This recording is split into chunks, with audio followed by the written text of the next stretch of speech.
মাত্র দুটো ক্যাপসিকাম ও দুটো পেঁয়াজ দিয়ে কোনো রকম মশলা সস ছাড়া, ডিম ছাড়া এই ধাবা স্টাইলের সুন্দর চাউমিনটি রেঁধে নেব। আমার মতনও তোমরা যদি কেউ ট্রাই করতে চাও তাহলে ভিডিওটি শেষ পর্যন্ত দেখতে থাকো।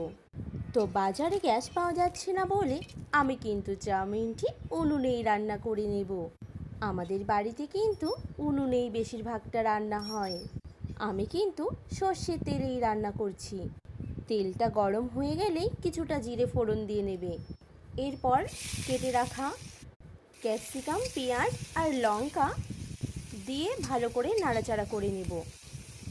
আর ভালো করে কিন্তু এটা ভেজে নিতে হবে, কাঁচা থাকলে কিন্তু চলবে না।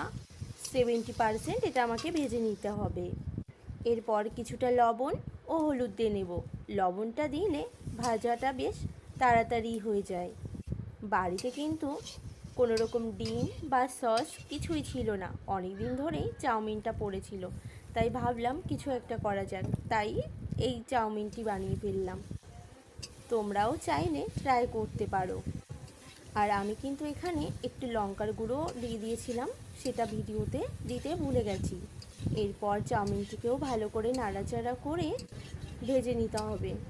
যেহেতু আমি কোনো সস দিচ্ছি না, তার জন্য একটি ভালো ফ্লেভারও আনার জন্য কিছুটা গরম মশলাও দিয়ে নিয়েছি।